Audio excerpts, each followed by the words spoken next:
Content warning. This episode contains reference to and discussion about suicide. If you are sensitive to this topic, this episode might not be for you. We hope those of you who stay enjoy the episode, and as always, I love you all, except the bigots. 7 things about transgender people that you didn't know. Oh, that I didn't know. I'm curious, this article actually comes from the Human Rights Campaign. So I'm really interested in seeing if you are aware of some of these facts that I'm going to let you know about. Oh, I'd love to. I'd love to know. So the first one comes straight from Samaria. Around 5000 to 3000 BC, Gala were androgynous or trans priests of the Sumerian goddess Inanna. They spoke their own dialect and, born with the male gender, took feminine names as part of their priesthood. Mm-hmm. You were aware of that one? I didn't know that one. I think that's really awesome. Sometime in 200 to 300 BC, in ancient Greece, some gods were worshipped by Gali priests, which I'm wondering about that transition from Gala priests to Gali priests. Those priests wore feminine attire, identified as women, and have therefore been identified as early transgender figures. Amazing. See, people, this has been going on for literal centuries. Millennia. Yeah. I know we've said it many times before, but that argument that being transgender is this brand new social media phenomenon just does not hold water. In the 4th century, Anastasia the patrician fled life in Constantinople. Not Istanbul, it's Constantinople. But it's nobody's business except the Turks. It's nobody's business but the Turks, including Anastasia. Constantinople is the capital of the I was going to say, yeah. Also, hey, let me just say that a lot of these words so far have the word Anna in them in one place or another. I am all being. You are the literal incarnation of all transgender people before you.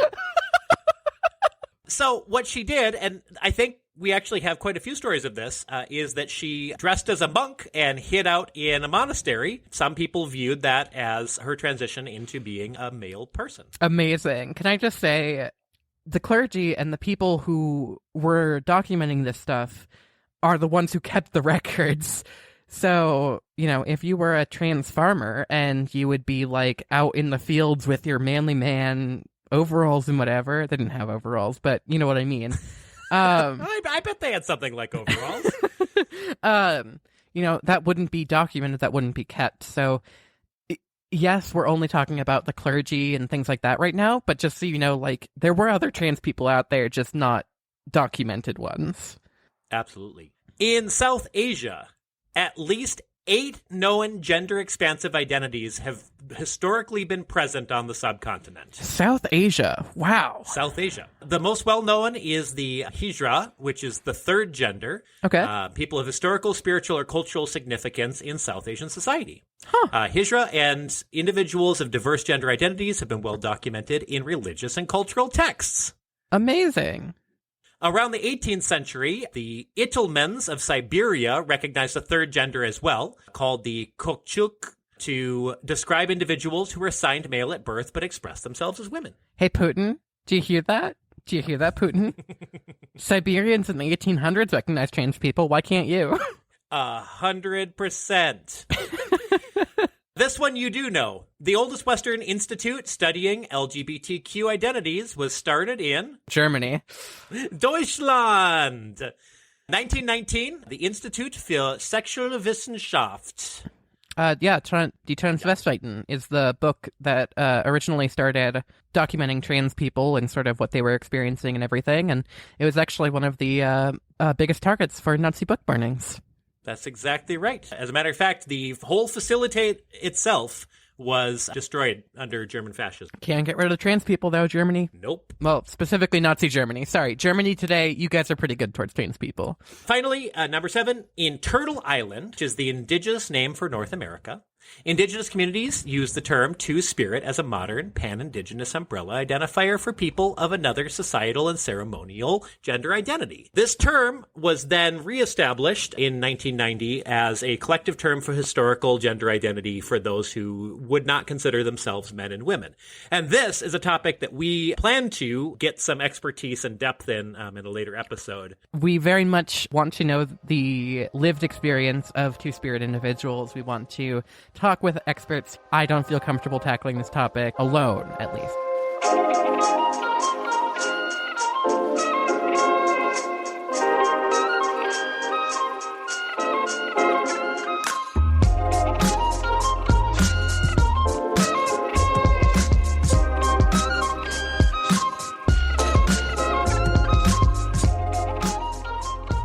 Hi, I'm Anna, a transgender person.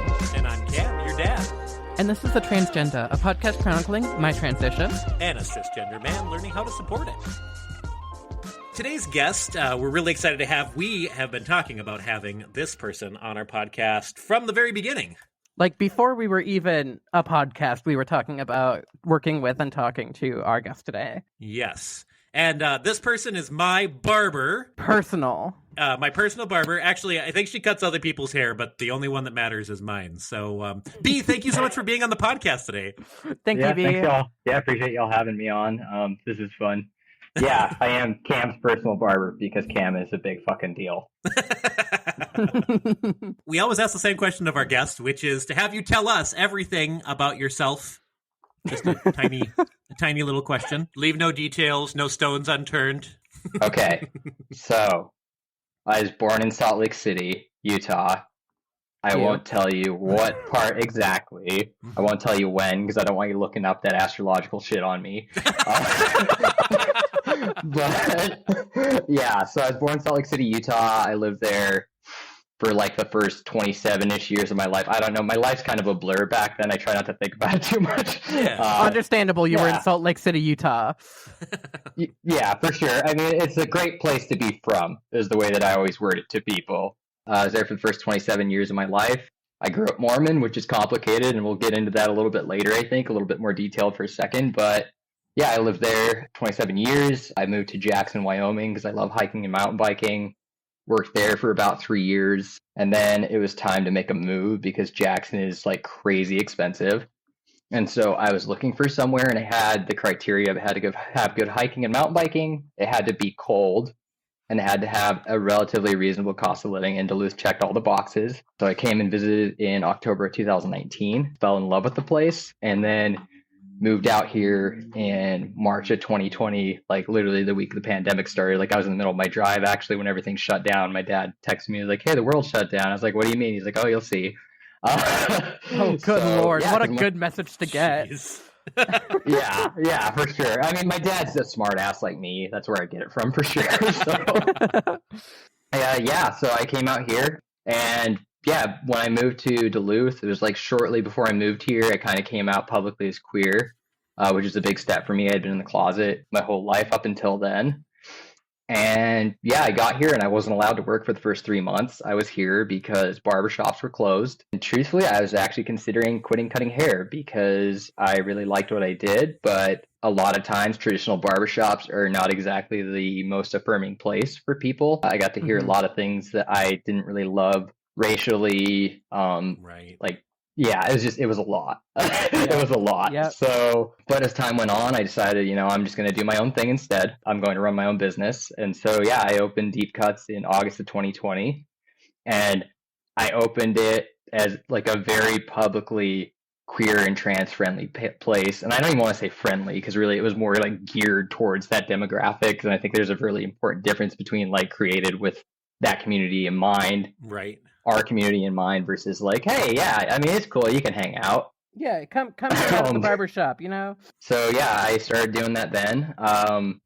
It was a lot. I opened a business during a pandemic and I was like, yeah, I'm going to be very, very publicly super to the left. And I was like, what's the worst that could happen? I'll just fuck up my credit and like not be able to live anywhere.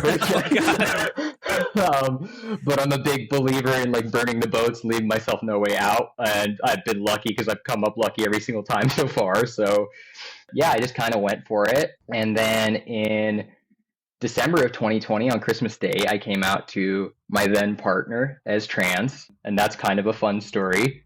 I'm going to war, and there's a little bit of drug use in it, because because I grew up Mormon, so I have a very complicated relationship with Christmas Day. So a lot of people will open gifts with their family, and what I do is I take hallucinogens instead, which is way, way more satisfying for me. So yeah, I was watching Hedwig and the Angry Inch on mushrooms, which is my favorite movie in the whole entire world, which should have been a little bit of a sign.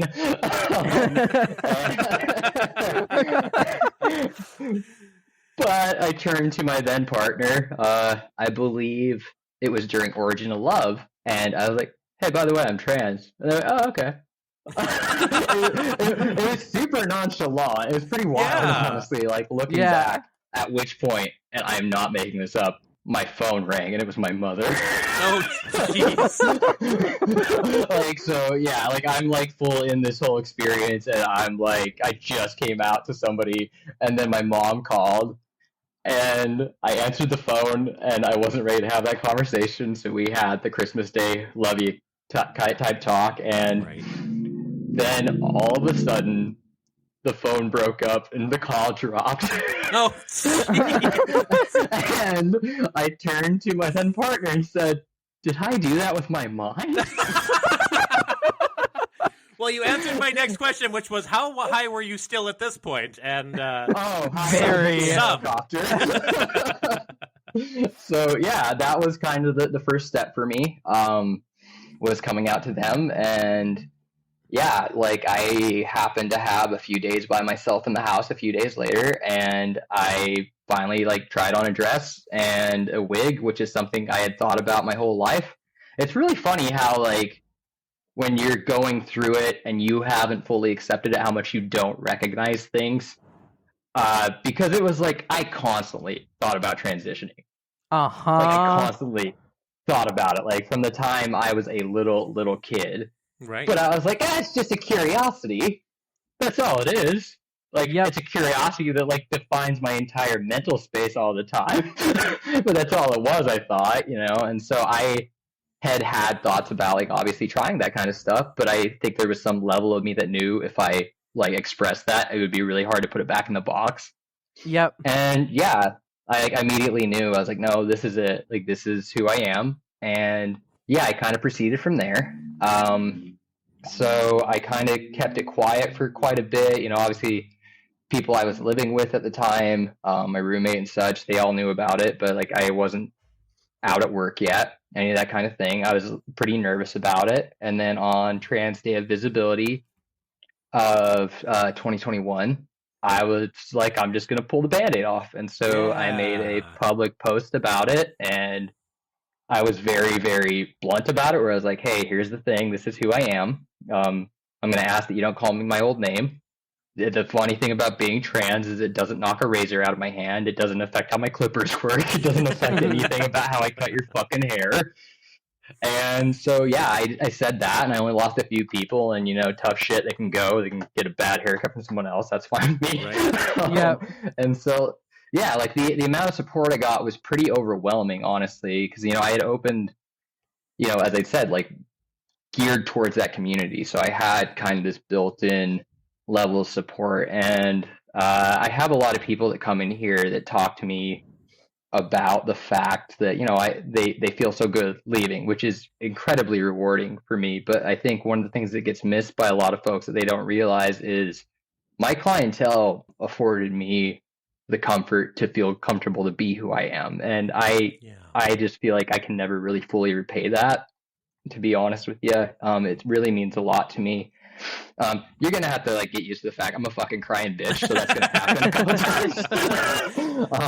I'm extremely emotional, and I'm okay with that. And that's one of the nice things about when you finally drop the act, so to speak, is I'm free to really be who I am and express the way that I really feel about things, and that's just an extremely freeing feeling. Absolutely. And I'm highly aware of the privilege in which I have, in that I do own my own business, and I know that that's something a lot of people can't do. And I also know that, it allows me to talk the way that I talk. The way I'm talking to y'all right now, that's like how I talk in my business. Like, people can kind of take it or leave it.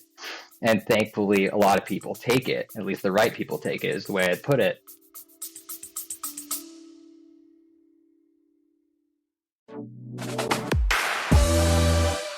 Looking for positivity within our community? Then listen to Queer We Are, the podcast where you hear some of the most interesting and successful LGBTQ plus people share uplifting stories, including their definition of success, how they achieved it, and what they learned along the way.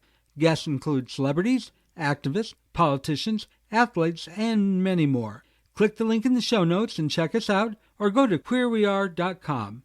If you've been looking for both fun and inspiration, now you know where to find us. Queer We Are.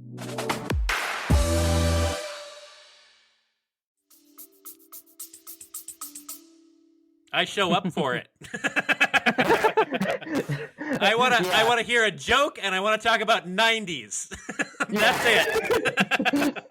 I'm really okay. I'm gonna make each other feel relevant. Can I just say, I'm very happy that he has you as a barber, because I swear to God, every time he tries to make a reference, I feel like I am out of the blue in everything.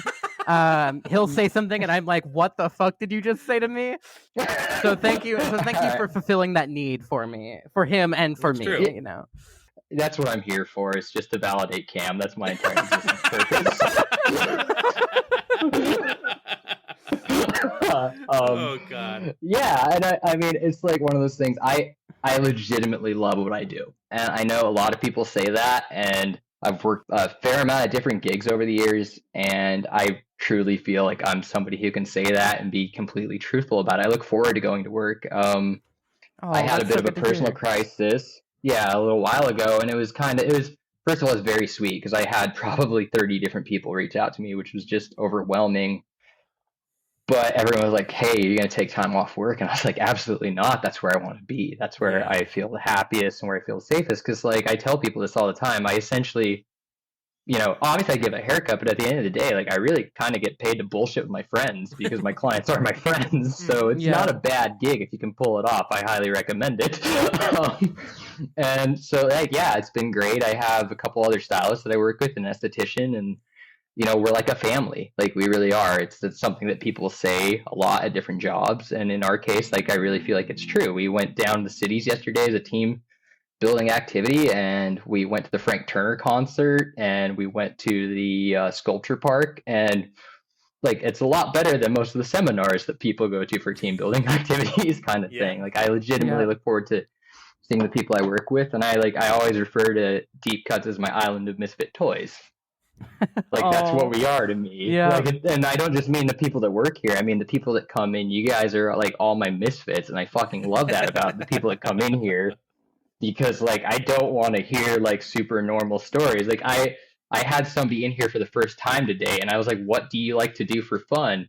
And they looked at me and they said recreational drugs, and I was like, all right, let's talk. Whoa, that's a quick answer. Yeah, I was like, all right, let's go. I want to talk about this. This is great. You're my kind of folk.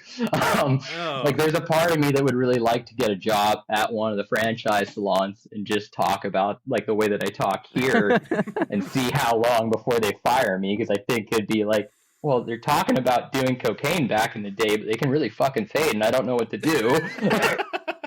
This is your YouTube series. I think it's ready to go. You need to infiltrate other big bucks hair cutters and see how quickly you can get fired. B, I just want to say, as somebody who hasn't gone to your salon but who has seen your work and how happy it makes my father and other people who I know who have gone to you, do you get any gender euphoria? Do you get any other cool experiences from being able to help people feel themselves, feel their best, things like that? Oh, absolutely. Like, it absolutely is the case. Like, I feed off of other people's euphoria, and specifically younger folks. This is a pretty special story to me. Before I came out publicly, there was a young kid. I'm not going to use their name because they're minor. I don't have consent to talk about them, but I had a day off, and I was at yoga. It was like one of the first times I'd gone out in femme clothing, and I got a message from a parent that said, my kid needs a haircut like today. And I was like, okay, well, it's like my day off, so you might have to wait. And they said, well, my kid is non-binary, and they tried to cut their own hair because they were having some serious dysphoria, and they have to go to school tomorrow. And I said, I'll be there in 20 minutes. Yes. Oh, yeah. So I was dressed in full femme, and I'd never worked in that. I was like, okay, I'm going to go to work like this. It's like they're not going to care.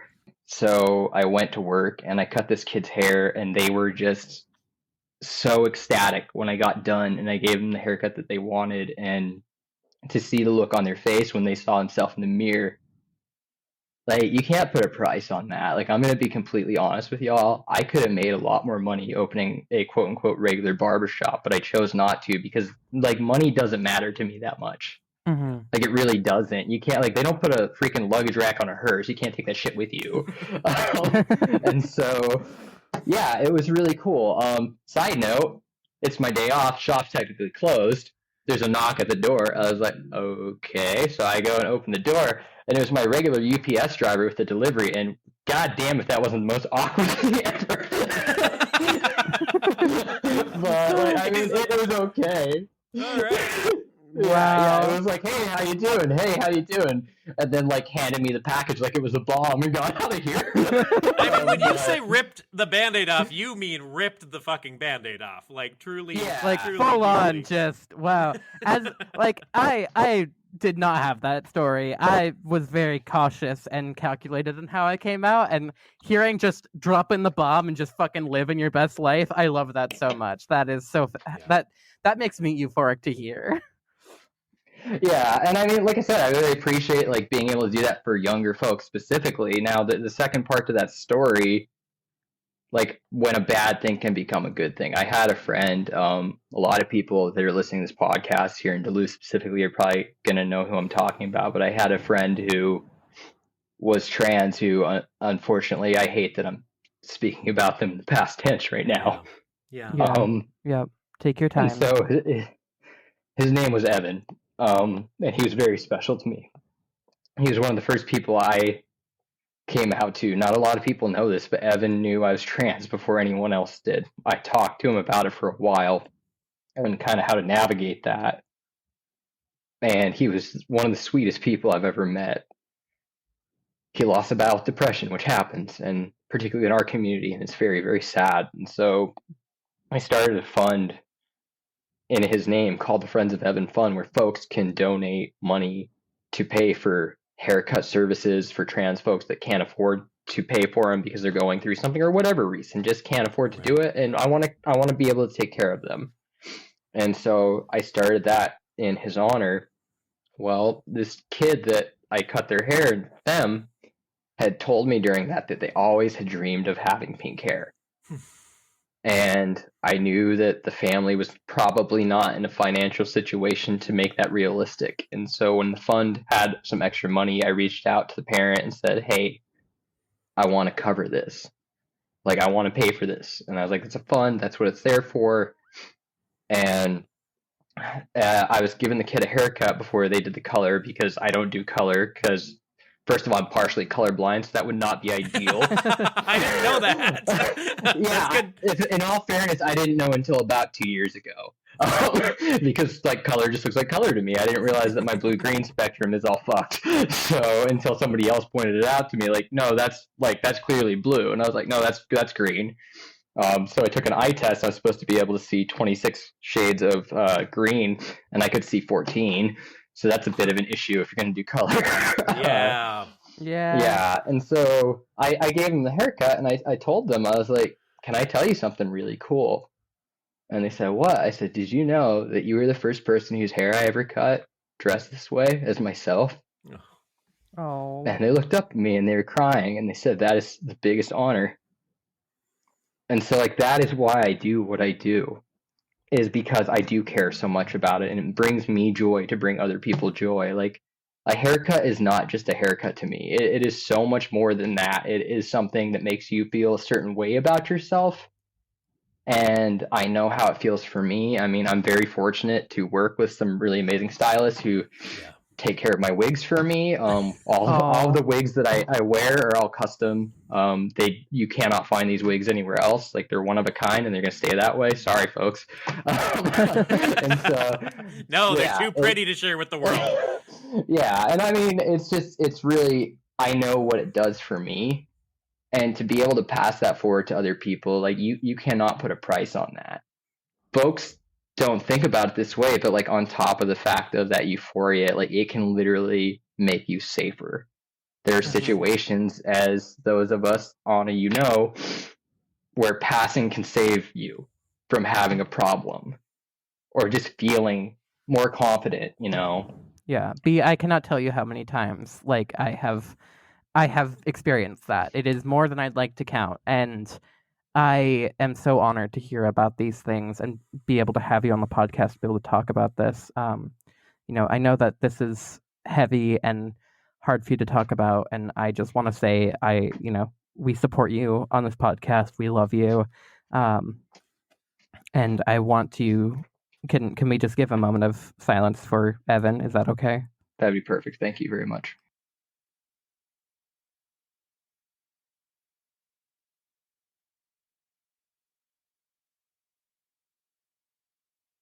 So, coming a little bit off of that intense feeling of let's talk about something light, like the news. Euphoria and The world is burning down right now. Excellent.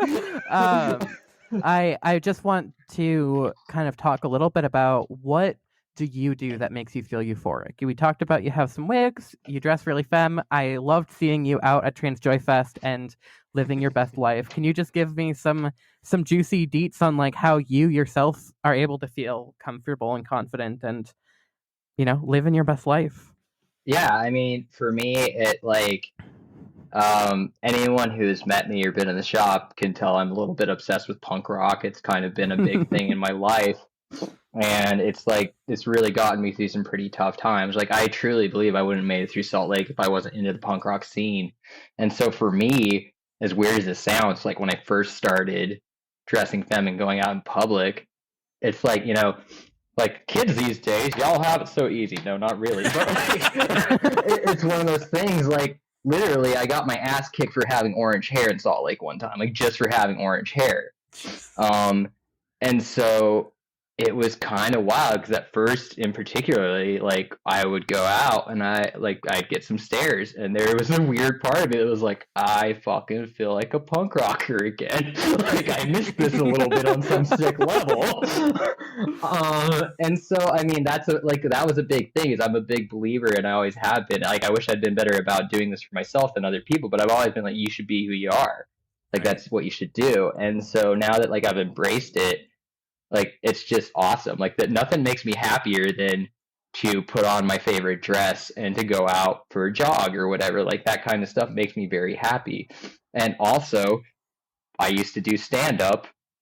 I really like putting people in their place. It's a favorite pastime of mine at this point. And I've had incidents lately that, like, for a lot of people probably would have been 100% deflating, and I can appreciate why, but I'm quick on my feet, and I turned it into something that was fun for me by making them very uncomfortable. That's one of my favorite things in the whole world, is making phobes completely uncomfortable. Like, I had a situation wherein I don't want to say the name of the business, so we'll call it Mr. Benjamin's. I was in there, and this is not their fault. I'm going to throw that out there. But I had somebody who was staring at me, a middle-aged cis white guy, and they've been staring at me all night. So I finally made eye contact with them, and I was just like, "Hi, how are you?" And they were like, "I'm confused." I said, "Yeah, I fucking see that."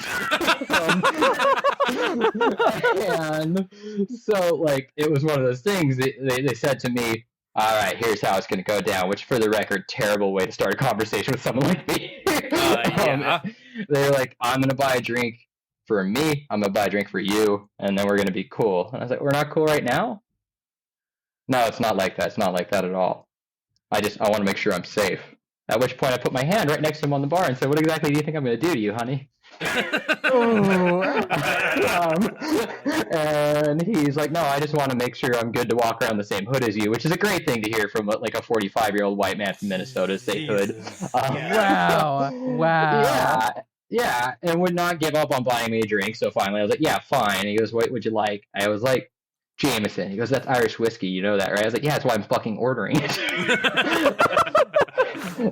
And so this guy says to me, with those big tits and that purple hair, and I was like, "Oh, okay, man. The only thing my tits have to do with me drinking Jameson is I don't usually have to pay for this shit." Like,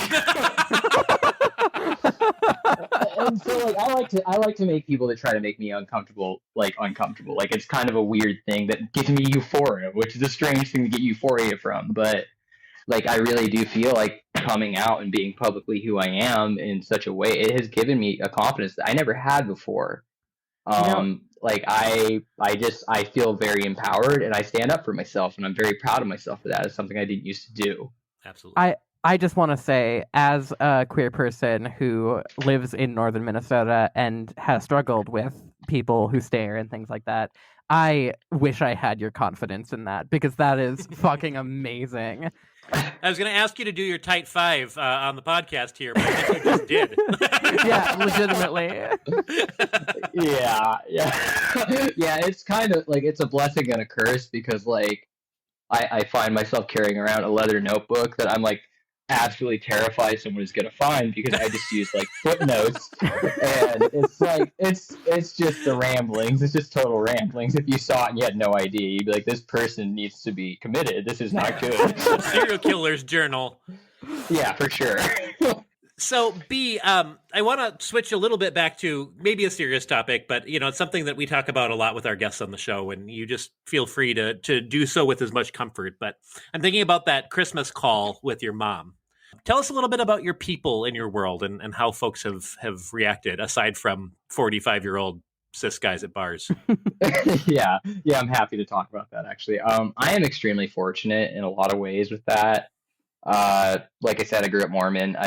For those of you who don't know, yeah, not okay the way I am in most of that religion. A lot of people have a big problem with that. And my father is a great guy. He really is. And he was the first person in my family that I called, because I knew that he would have my back no matter what. And I'm just very fortunate to have that kind of a relationship with my father. And so I called and I told him. And my mother loves me to death. She's also very religious, so I was a little concerned about how that might go down. And my dad said, "I will. How about this? I'll tell your mom, and we'll call you back." And he was like, "It's one of those things. I know she loves you. I know she's going to accept it." He's like, "But I'll be honest. She might not say the best thing when she hears it, and I don't want you to experience that." Oh. That's so thoughtful. That is really Yeah, thoughtful. it really is. And so, yeah, like he was super accepting of it. My sister was amazing about it. My mom did end up calling me a little bit later, and admittedly at first she was having a hard time with it. But she did tell me, like, I love you, and I love you no matter what. Like, I'll be honest, I don't get this, but I do love you, and I want you to know that that never changes. That can't ever change. Fast forward a couple weeks, and it's kind of interesting because I got a call from her kind of out of the blue, and she works with a trans woman who I owe a case of beer. I've never met, because she had a conversation with this woman about what had happened.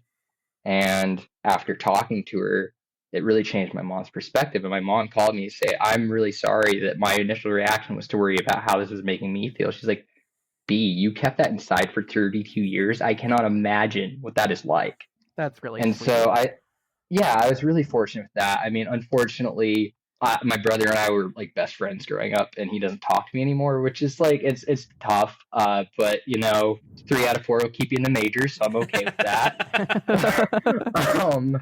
But like, yeah, I mean, overall, I feel like people have been really supportive. And I do want to say, like, for anyone who is listening who maybe might not be ready to take that step, I will be honest with you, on both the good and the bad, it's not always the way you think it's going to go down. There are people who I thought were going to be just completely horrified by it, who have been my biggest allies and cheerleaders in this whole thing. And unfortunately, there are other people where I was like, "You're going to have my back," and they bailed. but Yeah. it's a really good way to like kind of thin the herd, so to speak, in your life. And I'm a big fan of cutting people out that like are not doing good. Like if I hang out with you and you make me feel worse, if I feel worse when I'm done talking to you, we're probably not going to hang out again. Like I'm at that point in my life where, Yep. I'm willing to kind of trim that off. We do have a couple of younger listeners, people who are still living with their parents, things like that. And to all of those people, I just want to say too, like, your journey is your journey. Take as much time as you need.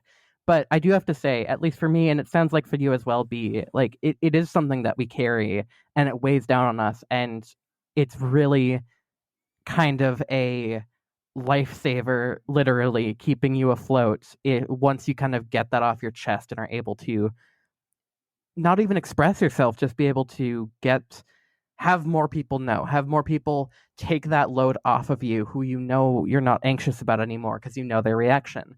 I know one of the biggest scares for me was coming out to people because I never knew how they were going to react. And I always thought of the worst case scenario, and it's just not something that happens. It always is different, like you were saying. So I just wanted to back you up there and say to all my baby trans, whether you are 105 or 5 years old, you are loved. Here is a safe space, and come out at your own time.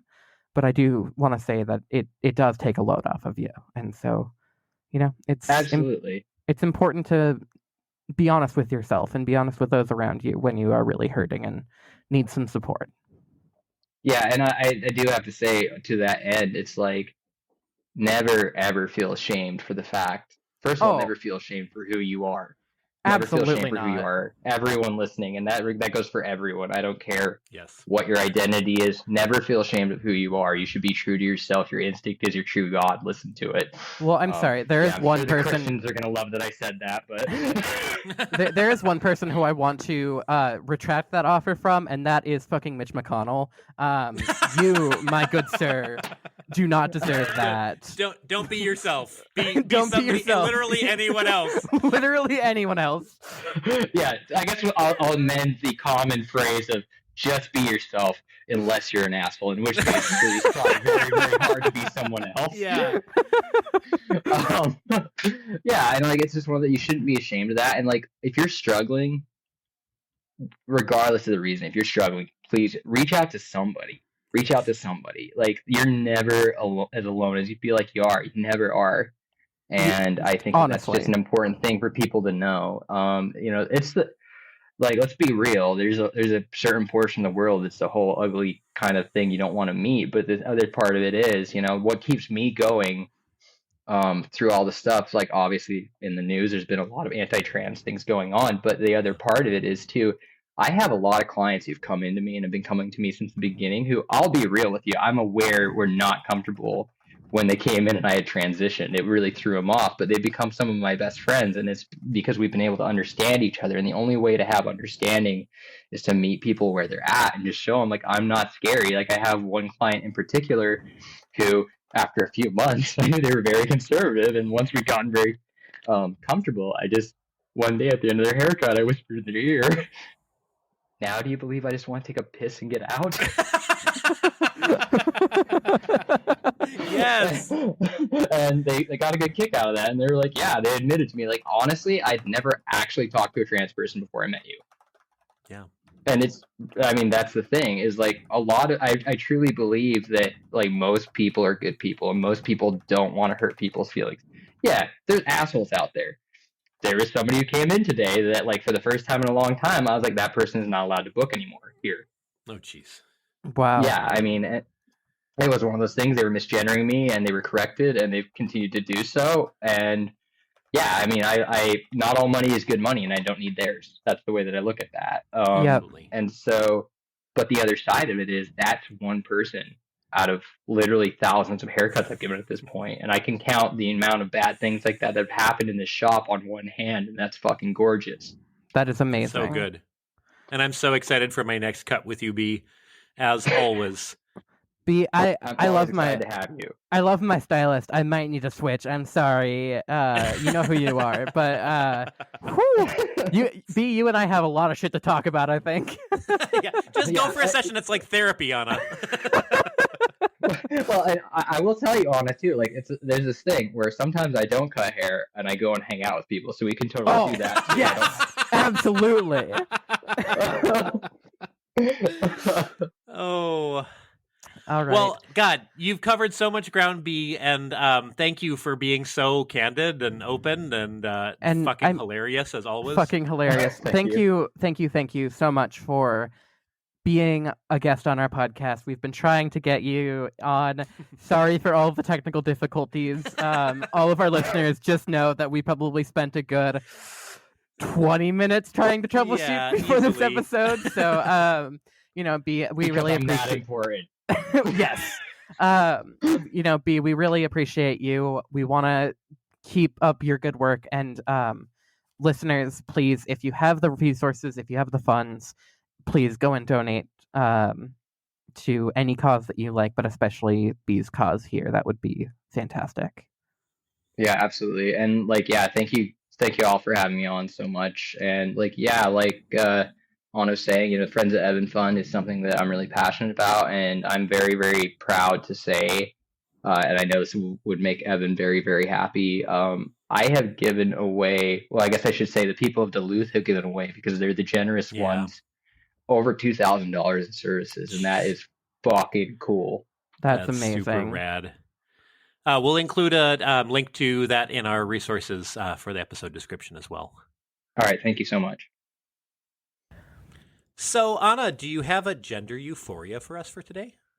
Yeah, so I know that our interview with B got a little bit heavy at certain points, and I just wanted to kind of wrap all of that conversation up in sort of a neat little bow by talking about my own experience. This is going to be a gender euphoria, I promise, but it's going to be a little bit heavy and dark, so just prepare yourselves. So when I was 18, I was living all around Minnesota. I was camping, I was working on historic buildings and historic places, and we ended up in a place called Pope County, which, nothing against Pope County. I honestly really enjoyed my time there once I was able to start expressing myself more, but I was basically living with perfect strangers, barely knew anybody I was living with, and it is a lot of farmland, a lot of conservative people. And really my only friend was somebody who I barely knew, who I was working with at the time. So it was really scary to be a queer person, let alone a queer trans person. And not an out trans person. And not an out That's trans an person. Important part of the Yes. story too. Yeah, exactly. And so I was really struggling one night. It was about our second night when we were down there. We were staying for about 10 days. And I reached one of the lowest points of my entire life, where I had seriously considered suicide. I'm not going to go into the details of that. Please do not ask me about that. But I knew that I needed to come out at that point, because it was either I die as somebody who I wasn't comfortable with, who I wasn't, who, was never me, or come out and live the life that I have been dreaming about for a decade or more at that point. I texted with my girlfriend at the time, and I texted with you, my father. I remember. Asking for help, asking for that support, and I ended up coming out at that night to the sort of like leader of that time. We all traded off leader positions and things like that, but she was the one who was kind of in charge at that point, and I came out to her, talked about, kind of my experience, what I was feeling, and she was really supportive, thank God. And she was super helpful.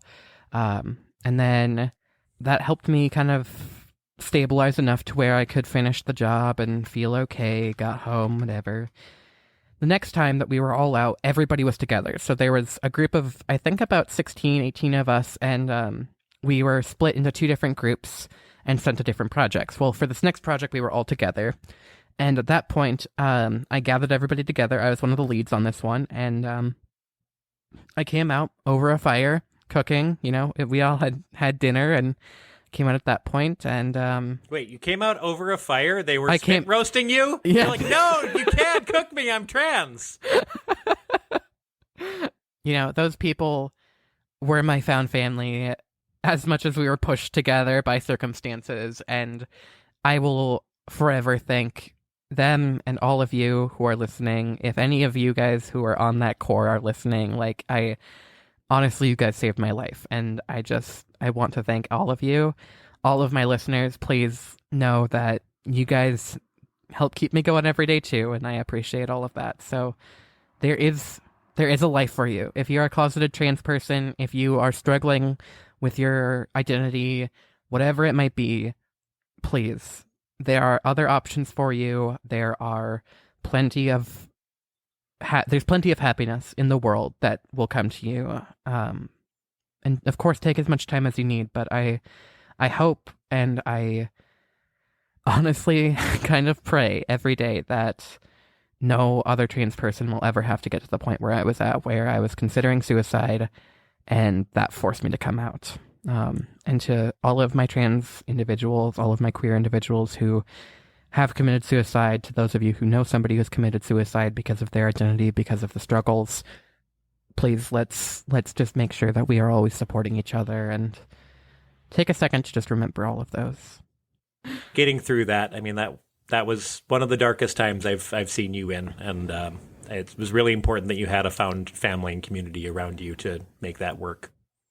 Yeah, so although this is kind of the darkest gender euphoria we've had on the podcast, this is probably the most impactful and important to me, as this is when I came out, and I think about that really frequently, because, man, the place I could have been, a nobody who, was not me, and I would have been buried the wrong me and everything, and now today having a following so large that I can impact people, and I just want to say a thank you to all of you. And also to those of you who are in that place, there are resources, the Trevor Project, the Trans Lifeline, things like that. So please reach out for help if you need it. I don't know about local resources. I know in the U.S. they are trying to launch the 988 number. They did launch it. It's had some problems though. Yeah. So if you are in a mental health emergency or anything like that, please call 988, call 911, whatever the situation might be. You are not alone. There is help, and I love you all. If you have questions about transitioning or supporting someone who is transitioning, and you'd like to talk to us about it on the show, please shoot an email to questions@transgenderpod.com, click the Chat With Us button on our website, or DM us on social media. Be sure to check out our episode description for links to resources on today's topics, specifically the Friends of Evan campaign, the Trans Lifeline, the Trevor Project, and Deep Cuts, because Deep Cuts made me gay. That's where I get my hair done. You can't have her. She's mine. Thanks for listening. I've been Cam. I've been Anna. And this has been The Transgender. Love you all, except the bigots.